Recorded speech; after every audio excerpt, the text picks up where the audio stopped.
देख रहे हैं अपना बिहार। मैं हूं शुभी मिश्रा आपके साथ। बुलेटिन की शुरुआत बड़ी खबर के साथ करेंगे। दरभंगा से बड़ी खबर, जेवर दुकान में चोरी की कोशिश की गई है। एक युवक को बंधक बनाया गया, हथियार के बल पर बंधक बना लिया गया है। बाउंड्री तोड़कर चोरी की कोशिश, सीसीटीवी में कैद हुए 8 चोर। बहादुरपुर थाना क्षेत्र के रघेपुरा चौक की घटना बताई जा रही है। दरभंगा से बड़ी खबर है, जेवर दुकान में चोरी की कोशिश की गई है। एक युवक को बंधक बनाया गया, हथियार के बल पर बंधक बना लिया गया। बाउंड्री तोड़कर चोरी की कोशिश की गई। ये पूरी घटना सीसीटीवी कैमरे में कैद हो गई है। 2 तस्वीरें भी आपको दिखा रहे हैं। देखिए, यही वो बाउंड्री है जिसे तोड़ा गया और ये पूरी वारदात सीसीटीवी कैमरे में कैद हुई है, जिसके आधार पर आगे की कार्रवाई की जा रही है। और ये तस्वीरें आपको लगातार दिखा रहे हैं, हथियार के बल पर कैसे चोरी की वारदात को अंजाम दिया गया। वो तस्वीरें भी आप देखिए। बाउंड्री को तोड़कर सीसीटीवी में 8 चोर कैद हुए, जिसने इस पूरी घटना को अंजाम दिया है। फिलहाल इस पूरी तस्वीर के आधार पर, सीसीटीवी कैमरे के फुटेज के आधार पर पुलिस की तरफ से आगे की कार्रवाई की जा रही है, जांच पड़ताल की जा रही है। एक युवक को बंधक भी बनाया। चोरी की वारदात को अंजाम देने के दौरान हथियार के बल पर उसे बंधक बनाया गया। और देखिए, सीवान पुलिस ने आलू की आड़ में शराब की तस्करी का खुलासा किया है। पुलिस ने 20 लाख की शराब जब्त की है। ये कार्रवाई बिहार उत्तर प्रदेश के बॉर्डर धरनी छापर चेकपोस्ट की है। मैरवा थाने की पुलिस ने ट्रक को रोका, जिसमें आलू के बोरे में लाखों की विदेशी शराब छिपाई हुई थी। इस मामले में ट्रक के चालक एक युवक को गिरफ्तार कर लिया गया है और आगे की कार्रवाई लगातार जारी है। बिहार उत्तर प्रदेश के बॉर्डर पर ये कार्रवाई की गई है। और ये जितने भी कार्टन्स आपको नजर आ रहे हैं, इसमें कोई अन्य सामान नहीं बल्कि विदेशी शराब की बोतलें, जिसे आलू के बोरे के बीच में छिपाकर लाया जा रहा था। और देखिए, आपको ट्रक पर आलू भी नजर आ रहा होगा, लेकिन इसी आलू की आड़ में शराब की तस्करी की जा रही थी। बढ़ते आगे, मोतिहारी से बड़ी खबर है। 30 लाख रुपए की शराब यहां से भी जब्त हुई है। उत्पाद विभाग की टीम ने पकड़ी है शराब। ट्रक से शराब की बड़ी खेप जब्त की गई है। 100 कार्टन शराब बरामद हुई है। मोतिहारी से बड़ी खबर आपको बता रहे हैं, 30 लाख रुपए की शराब की जब्ती उत्पाद विभाग की टीम ने पकड़ा है। ट्रक से शराब की बड़ी खेप को जब्त किया गया है। 100 कार्टन शराब बरामद किए गए हैं। ये बड़ी खबर आपको इस वक्त की बता रहे हैं। बढ़ते आगे, दरभंगा से बड़ी खबर है। एटीएम फ्रॉड का नया तरीका, मदद के बहाने कार्ड फंसाकर उड़ाए 33,500 रुपए। एटीएम के अंदर मोबाइल नंबर चिपका देते हैं फ्रॉड। इस वक्त की बड़ी खबर आपको बता रहे हैं। मशीन में ग्राहकों का कार्ड फंस जाता है। सामने चिपका नंबर देखकर पीड़ित उस पर सहायता के लिए फोन करता है। फोन उठाने वाला खुद को बैंक कर्मी बताकर पीड़ित को मशीन से दूर बुला लेता है, जबकि उसका सहयोगी वहीं एटीएम के पास पहुंचकर खाते से पैसे निकाल लेता है। तो ये ठगी का पूरा खेल चल रहा है। और इसी के तहत आज दरभंगा में एटीएम फ्रॉड का एक मामला सामने आया, जहां मदद के बहाने कार्ड फंसाकर 33,500 रुपए उड़ा लिए गए। एटीएम से पैसा निकालने का आए एटीएम इसमें पिन डाले, एटीएम मेरा फंस गया। उसके बाद उस पर एक नंबर लिखा हुआ है, उस पर हम कॉल किए। कॉल करने के बाद वो हमको बुलाया कैदराबाद बस स्टैंड। वहाँ गए, तब तक मेरा अकाउंट से 35,000 रुपया लोग निकाल लिया, 35,350 रुपये। हाँ, एटीएम से इसको पैसा निकाला, उस दिन पैसा फंस गया। तेरा बाद चल गए। उस पर नंबर लिखा है, नंबर पर फोन किया था, आप कैदराबाद आइए। कैदराबाद चल गए। जो कैदराबाद से आए चल गए, तो पैसा निकाल के चल दिया। बढ़ते अगली खबर की ओर। बिहार के दिग्गज नेता और पूर्व मंत्री शकुनी चौधरी 90 साल के हो गए हैं और इस मौके पर उनके बेटे और डिप्टी सीएम सम्राट चौधरी के आवास पर एक विशेष समारोह आयोजित किया गया, जिसमें मुख्यमंत्री नीतीश कुमार ने जाकर शकुनी चौधरी को जन्मदिन की बधाई दी है। दोनों के बीच पुराने दिनों को लेकर काफी बातचीत हुई। शकुनी चौधरी से बातचीत के दौरान नीतीश कुमार सम्राट चौधरी की भी तारीफ करते नजर आए और ये कहा कि सम्राट काफी आगे जाएंगे, बहुत अच्छा काम कर रहे हैं, जिस पर शकुनी चौधरी हंस पड़े। शकुनी चौधरी के 90 जन्मदिन पर नीतीश कुमार ने दीप जलाने के बाद गुब्बारे भी उड़ाए। न्यूज 18 से बातचीत में शकुनी चौधरी ने कहा कि नीतीश कुमार ने उन्हें भरोसा दिलाया है कि वे पटना में रहेंगे तो अक्सर उनसे मिलने आया करेंगे। चौधरी के पिता शकुनी चौधरी का 90वां जन्मदिन है। लगातार बधाई देने का सिलसिला जारी है और कुछ देर पहले मुख्यमंत्री नीतीश कुमार भी पहुंचे थे और उन्होंने भी उन्हें बधाई दी और दिया भी जलाई इस मौके पे। और इस वक्त सर आज आपको बहुत बधाई कि आज आपका 90वां जन्मदिन है। भगीना सर और आज मुख्यमंत्री भी पहुंचे सर, क्या कुछ कहा उन्होंने? अरे पुरानी बात है, हम लोग किस एक समय था कि लालू यादव के आतंक को हटाने के लिए मैंने लव कुश समीकरण बनाया और उसी की देन नीतीश भी है। जॉर्ज फर्नांडिस का नेतृत्व था और जो मैंने बीज बोया वो आज बहुत फली फूल है। ये बहुत खुशी की बात है। मैंने लव कुश का बेटा आज सीएम और डिप्टी सीएम है। आपका सपना पूरा हुआ? मेरे लिए सपना पूरा है, खुशी है। उन्होंने आज आपको बधाई देते समय कुछ ऐसी बात कही जिस पर आप हंस पड़े सम्राट जी को लेकर, क्या कुछ कहा था? सम्राट जी के कहा बहुत आगे बढ़ेंगे, बहुत अच्छे लड़के हैं और आप यहाँ रहिए तो हम रोज आपसे मिलेंगे। अगर यहाँ रहिए पटना में तो हम आपके पास जरूर आके मिलेंगे। बिल्कुल। तो सकनी चौधरी जी को मुख्यमंत्री ने बधाई देते समय तो पुरानी बातें कही और सकनी चौधरी ने भी कहा कि जो उसकी सपना, जो लौकुश की सपना उन्होंने की थी समता पार्टी का, आखिर आज उनका सपना पूरा हुआ। तो जाहिर तौर पे सकनी चौधरी का जन्मदिन तब खास हो गया जब नीतीश कुमार उन्हें बधाई देने पहुंचे और पुराने दिनों को भी याद दिलाई। कैमरामैन मनीष जुनेजा के साथ आनंद अमृतराज, न्यूज 18 नेटवर्क, पटना। और डिप्टी सीएम सम्राट चौधरी के पिता शकुनी चौधरी के जन्मदिन पर सीएम नीतीश ने सम्राट के पिता से सम्राट चौधरी की तारीफ की है। सीएम ने कहा कि बहुत आगे जाएंगे, हम हमेशा इनके साथ हैं। नीतीश कुमार ने शकुनी चौधरी से सम्राट चौधरी के इसी आवास में रहने की अपील की है। सीएम ने शकुनी चौधरी को कहा कि हम हमेशा इसको यहाँ रहने के लिए कहते हैं। दरअसल सम्राट चौधरी अपने निजी आवास पर फिलहाल रहते हैं।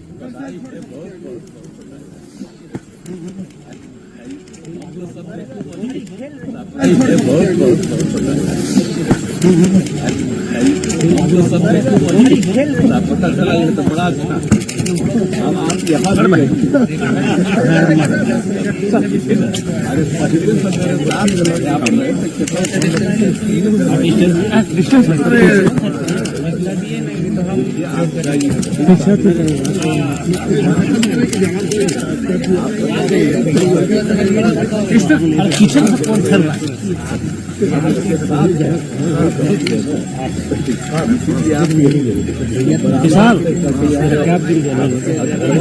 तो देखिए, डिप्टी सीएम सम्राट चौधरी के पिता शकुनी चौधरी 90 वर्ष के हो गए हैं और ऐसे में जब सीएम नीतीश कुमार उन्हें शुभकामना देने पहुंचे तो नीतीश कुमार ने शकुनी चौधरी के सामने ही उनकी तारीफ की, जिस पर सम्राट चौधरी ने कहा कि मुख्यमंत्री नीतीश कुमार का हमेशा ही आशीर्वाद मिलते रहता है और उनके लिए इससे ज्यादा गर्व की बात और क्या हो सकती है। गुरु होते हैं जिन्होंने जन्म दिया है, उनका 90वां जन्मदिन है। इससे बड़ी खुशी की बात हमारे जीवन में कुछ नहीं हो सकता है और आगे भी 190 वर्ष तक हम लोगों पर आशीर्वाद बनाए रखे, यही कामना करता हूँ। सर, आज मुख्यमंत्री भी पहुंचे हैं, उन्होंने भी अपने ढंग से बधाई दिया। वो पुराने साथी के तौर पर काम भी दोनों ने साथ किया है। समता पार्टी का निर्माण भी दोनों ने साथ में मिलकर किया था, वही चर्चा भी वो कर रहे थे। आज शुभकामना उन्होंने दी, उनके लिए मुख्यमंत्री जी को भी धन्यवाद देता हूँ। कुछ हंसी मजाक भी हुई सकनी जी में और नीतीश जी में, क्या कुछ बातचीत हुई? लंबे समय दोनों काम किए, खट्टे मीठे अनुभव भी हैं दोनों के। और क्योंकि समता पार्टी का जब निर्माण हुआ था तो दोनों साथ में आए थे, दोनों ने एक ताकत खड़ा किया और बिहार में एनडीए का नींव डालने का काम किया था। सर, आपको भी बधाई दिया उन्होंने, कुछ ऐसी बातें जिस पर आपके पिताजी भी हंस पड़े? नहीं, आशीर्वाद उनका मिलता ही रहता है। मैं उनके सहयोगी के तौर पर काम कर रहा हूँ। भारतीय जनता पार्टी आदरणीय नरेंद्र मोदी जी के नेतृत्व में काम कर रही है और नीतीश कुमार जी हमारे सहयोगी हैं। एक वरिष्ठ के तौर पर सब दिन आशीर्वाद मिलते रहा। और देखिए, पूर्व मंत्री शकुनी चौधरी के जन्मदिन पर बिहार बीजेपी के अध्यक्ष संजय सारावगी ने भी उनके घर जाकर उन्हें बधाई दी है और उनके बेहतर स्वास्थ्य की कामना की है। संजय सारावगी ने कहा कि शकुनी चौधरी ने देश की सीमा से लेकर संसद और बिहार में मंत्री के रूप में जनता की सेवा की है। पूर्व मंत्री रहे, संसद सदस्य रहे, आदरणीय शकुनी चौधरी जी का जन्मदिन है। उनको बहुत बहुत बधाई, बहुत बहुत शुभकामना। आदरणीय शकुनी चौधरी जी देश के बॉर्डर से लेकर और राज्य तक की उन्होंने सेवा की है। मंत्री के नाते उनका कार्यकाल बहुत अच्छा रहा, संसद के नाते भी, और देश की भी सेवा उन्होंने सैनिक के रूप में देश के बॉर्डर पर की है। आज उनका जन्मदिन है, उनको बहुत बहुत बधाई, बहुत बहुत शुभकामनाएं। और इस बीच देश की राजधानी दिल्ली से बड़ी खबर का रुख करेंगे। IRCTC घोटाले में कल अहम सुनवाई होनी है। लालू प्रसाद से जुड़े मामले में सुनवाई होगी। इस वक्त की बड़ी खबर आ रही है, दिल्ली हाई कोर्ट में सुनवाई होगी। निचली अदालत के फैसले को चुनौती, लालू प्रसाद ने हाई कोर्ट में चुनौती दी है। निचली अदालत ने आरोप तय कर दिया है। 13 अक्टूबर को राउज एवेन्यू कोर्ट ने लालू प्रसाद, राबड़ी देवी, तेजस्वी यादव के खिलाफ आरोप तय किया था। लालू प्रसाद यादव ने IRCTC घोटाले में निचली अदालत की ओर से तय किए गए आरोपों को चुनौती देते हुए दिल्ली हाई कोर्ट का दरवाजा खटखटाया है। लालू यादव की ये याचिका सोमवार को दिल्ली हाई कोर्ट में जस्टिस स्वर्णकांत शर्मा की बेंच के समक्ष सुनवाई के लिए सूचीबद्ध की गई है।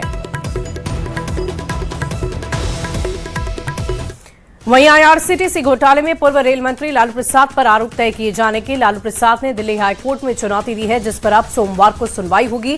ट्रायल कोर्ट के द्वारा आरोप तय किए जाने पर बिहार के उद्योग मंत्री दिलीप जायसवाल ने कहा है कि कोर्ट के पास पर्याप्त सबूत हैं और ऐसे लालू प्रसाद को सजा होनी तय है।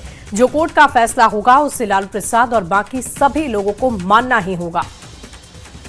एजेंसी ने आरोप तय करके और माननीय न्यायालय के समक्ष रखा है जांच रिपोर्ट को, और माननीय न्यायालय में सुनवाई चल रही है। जिस तरह से पुख्ता रिपोर्ट माननीय न्यायालय के समक्ष है तो सजा मिलना तय है। तो निश्चित रूप से जो है माननीय न्यायालय का जो फैसला होगा वो संवैधानिक तरीके से लालू जी और सभी को मानना उनकी बाध्यता है। और देखिए, IRCTC घोटाले में कल दिल्ली हाईकोर्ट लालू प्रसाद की याचिका पर सुनवाई करेगा। पूर्व मंत्री नीरज कुमार बबलू ने ये कानून का मामला है बोला है, कोर्ट का ये मामला है। लालू प्रसाद को जहां जाना है वो वहां जाएं, आगे की कार्रवाई तो कोर्ट ही तय करेगी। एक कानून का मामला है, कोर्ट का मामला है, जहां भी जाए, हाई कोर्ट जाए, सुप्रीम कोर्ट जाए, उनका अपना। बढ़ते आगे, केंद्रीय मंत्री गिरिराज सिंह ने असदुद्दीन ओवैसी पर निशाना साधा है। उन्होंने कहा कि ओवैसी देश तोड़ना बंद करें। पीएम मोदी सक्षम हैं देश और विदेश जो भारत के खिलाफ हैं ऐसे ताकतों से लड़ने में। प्रियंका गांधी के कांग्रेस में स्कैनिंग कमेटी में शामिल होने पर भी गिरिराज सिंह ने हमला बोला और निशाना साधते हुए अच्छा है, खानदानी है, एक MD फेल कर गया, दूसरा MD आया है। मत करें ओवैसी केवल मुसलमान मत चिल्लाएं। ओवैसी देश तोड़ना बंद करें। भारत का प्रधानमंत्री नरेंद्र मोदी सक्षम है देश और विदेश की जो भारत के खिलाफ है ऐसे ताकतों से लड़ने में। स्क्रीनिंग कमेटी की चेयरमैन गई है, असम चुनाव को लेकर उम्मीदवारों का चयन वही करेंगी। हाँ, मैंने कहीं देखा था। ये अच्छा है जब खानदानी कहते एक MD फेल कर गया तो दूसरा MD आया है।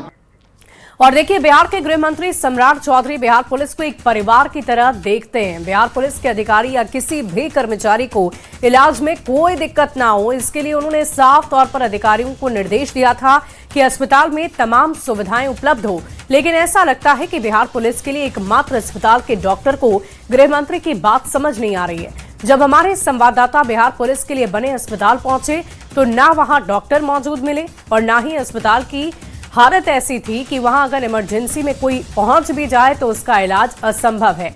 इस अस्पताल को देखने के बाद लगता है कि इसे खुद ही इलाज की जरूरत है, क्योंकि ना तो डॉक्टर है, बेड पर ना तो चादर है, ना ही साफ सफाई है, धूल की चादर बिछी पड़ी है। और ऐसे में आप अंदाजा लगा सकते हैं कि इस अस्पताल में मरीजों का क्या इलाज होगा, या फिर इस अस्पताल को इलाज की जरूरत है। इन तस्वीरों को भी आप देख रहे हैं। ऊपर से जिन डॉक्टर साहब की ड्यूटी यहां लगी है वो यहां उपलब्ध ही नहीं है। दूसरे स्टाफ ने बताया कि डॉक्टर साहब ऑन कॉल ड्यूटी पर है, यानी कि अगर इमरजेंसी हुई तो डॉक्टर साहब को फोन कर लिया जाएगा, उसके बाद डॉक्टर पहुंच जाएंगे। तब तक मरीज भगवान भरोसे है। देखिए न्यूज़ 18 संवाददाता की ये तस्वीर।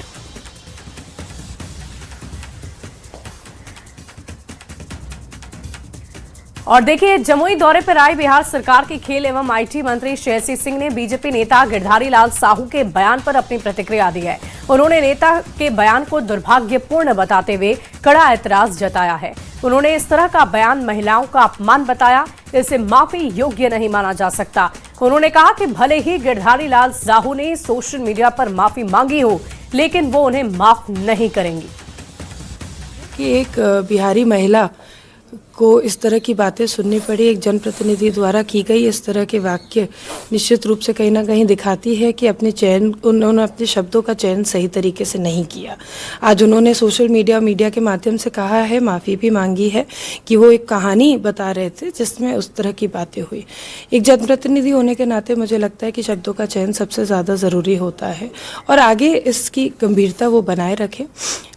माफ़ी मांगी है तो माफ़ तो मैं नहीं करूँगी। जब पुलिस ही चोरी करने लग जाए तो आखिर भरोसा किस पर किया जाए। वैशाली में चोरी के घर से हेराफेरी का अनोखा मामला सामने आया। दरअसल वैशाली में खाकी एक बार फिर उस वक्त शर्मसार हो गई जब चोर के घर छापेमारी करने गई पुलिस टीम पर ही चोरी का आरोप लग गया। लालगंज थाने की पुलिस पर सोना चांदी लाखों के कैश को छिपाने का आरोप है, जिस पर एसपी ने थानाध्यक्ष और एक दारोगा को निलंबित भी कर दिया है। इस मामले की जांच शुरू कर दी गई है। बताया जा रहा है कि 31 दिसंबर को लालगंज एसडीपीओ ने एक चोर गिरोह का खुलासा किया। इस दौरान बीलनपुर गांव में रामप्रीत सहनी के घर से चोरी का बर्तन, टीवी और कारतूस के साथ साथ अन्य सामान बरामद हुए हैं, जिसमें पुलिस ने आरोपी की पत्नी को गिरफ्तार किया है। लेकिन इस गिरोह के खुलासे के बाद इस बात का खुलासा हुआ कि पुलिस ने रामप्रीत के घर से न सिर्फ बर्तन, टीवी और अन्य सामान बरामद किए, बल्कि कई किलो सोना, चांदी, नकद भी बरामद कर लिया। लेकिन सोना, चांदी, कैश को पुलिस ने छिपा दिया, जिसको लेकर आरोपी रामप्रीत सहनी के रिश्तेदार ने पुलिस पर गंभीर आरोप लगाए। बहरहाल लालगंज थाना के थानाध्यक्ष संतोष कुमार, दारोगा सुमन झा को एसपी ने निलंबित कर लाइन हाजिर कर दिया है। इस मामले की जांच पड़ताल शुरू कर दी गई है। 2 दाना मिला है, 3 गो एलसीडी मिला है, या कुछ बर्तन शो किया है, बाकी कैश जो ले गया है, जैसे यहाँ के शो में है कि 50-60 लाख रुपया नगद था उसके पास, वो ले गया है। तो वो लड़का मछली के धंधा करता था। और भी सोना चांदी की भी बात सुने थे। क्या था सोना चांदी, कितना था? सोना के तो बहुत के हल्ला है, बाकी झूठ क्या चर्चा कितना किलो? अनगिनत 2 किलो के अंदाज बता रहा है। पैसा था क्या मतलब? पुलिस आई थी, कब आई थी, क्या है? पुलिस आए थे 4-5 बजे के करीब में। कब, किस दिन? अब ध्यान नहीं है किस दिन। कितना दिन पहले? हो गए 4-5 दिन पहले। 4-5 दिन पहले पुलिस आई थी। हाँ। फिर क्या किया? वो आया तो घर ढूंढने लगा, पैसा मिला, सोना मिला, एगो रिवाइवल देखे थे। सोना भी था? हाँ। रिवाल्वर भी था? हाँ, रिवाइवल आप देखे थे? हाँ। इसमें दिनांक 30/12/25 को एक चोरी के सामान की बरामदगी की गई थी लालगंज थाना प्रभारी एवं उसकी टीम के द्वारा। इसके बाद एफआईआर भी दर्ज किया गया था, प्राथमिकी संख्या 662/25। एफआईआर दर्ज होने के बाद कुछ इस तरह की सूचना हम लोगों को प्राप्त हुई आमजनों के माध्यम से। इसमें जो सामान जब्त किया गया था वो सभी को दर्शाया नहीं गया है। कुछ बहुमूल्य सामान सोना था या कुछ कैश था जिसे दर्शाया नहीं गया है। इस प्रकार की सूचना आने के बाद फिर जांच की गई और जांच के लिए इसे एडिशनल एसपी ट्रैफिक को भी दिया गया है, जो इसको जांच कर रहे हैं। प्रथम दृष्टया मामले में इनके आचरण को संदिग्ध पाते हुए थानाध्यक्ष लालगंज को निलंबित करने की अनुशंसा की गई थी, जिसमें डीआई सर के द्वारा निलंबित किया गया है। और ऐसे में न्यूज 18 पूछता है सवाल कि ऐसी पुलिस के भरोसे क्या कानून व्यवस्था है जो पुलिस ही चोरी कर ले? ये पुलिस वाले बिहार में कैसे अपराध रोकेंगे जो खुद ही चोरी की घटना को अंजाम दे रहे हैं? ऐसी पुलिस के भरोसे है क्या बिहार की कानून व्यवस्था? ये पुलिस वाले बिहार में रोकेंगे अपराध? ये एक बड़ा प्रश्नवाचक चिन्ह है। जब पुलिस ही चोर तो क्या करेंगे अपराधी? बढ़ते आगे, पटना से एक बड़ी खबर का रुख करेंगे। पटना पुलिस की बड़ी कार्रवाई, जमीन कब्जे के मामले में बड़ा एक्शन लिया गया। गिरोह के 11 आरोपी गिरफ्तार हुए। हथियार के बल पर कब्जा करता था। छापेमारी में अवैध हथियार बरामद हुई। 11 लीटर विदेशी शराब की जब्ती की गई है। इस वक्त की बड़ी खबर पटना से आपको बता रहे हैं। पटना पुलिस की बड़ी कार्रवाई देखने को मिली है। जमीन कब्जे के मामले में ये सख्त और बड़ा एक्शन लिया गया है।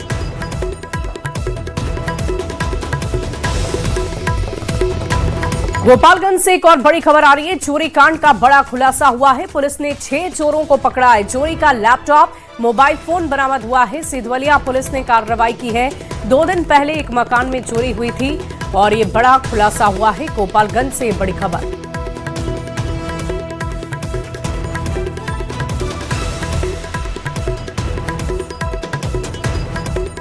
तो सिधवलिया पुलिस ने कार्रवाई की है। गोपालगंज से खबर है। 2 दिन पहले एक मकान में चोरी हुई थी तो चोरी हुए सामानों को बरामद कर लिया गया है। गोपालगंज से खबर आपको बता रहे हैं। चोरी कांड का खुलासा हुआ है।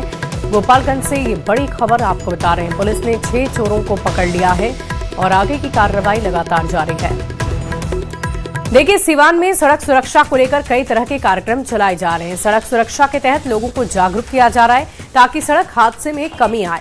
शहर में परिवहन विभाग के डीटीओ, एमवीआई के साथ कई कर्मचारी सड़क पर खड़े होकर ट्रैफिक नियमों का पालन करवा रहे हैं। बिना हेलमेट पहने लोगों को वो गुलाब देकर जागरूक कर रहे हैं कि आप आगे से हेलमेट लगाकर ही वाहन चलाएं। यहाँ रोस्टर जारी किया गया है जिसमें हम लोग प्रतिदिन दो काम कर रहे हैं। एक तरफ तो हम लोग अवेयरनेस का काम कर रहे हैं, साथ ही साथ हम लोग इन्फोर्समेंट भी कर रहे हैं। कल हम लोगों ने पंपलेट बांटा है सब लोगों को। यहाँ पे जो सड़क सुरक्षा के जो नियम हैं उनके बारे में बताया गया है। आज हम लोग रोको टोको अभियान कर रहे हैं जो जिला पदाधिकारी के आदेश पे हम लोग सबको गुलाब देके जो लोग हेलमेट या फिर जो भी ट्रैफिक नियम का पालन नहीं कर रहे हैं उनको पालन करने के लिए हम लोग ट्रैफिक सड़क पे उनको गुलाब देके आज हम लोगों को उनको नियम फॉलो करना है। और फिलहाल इस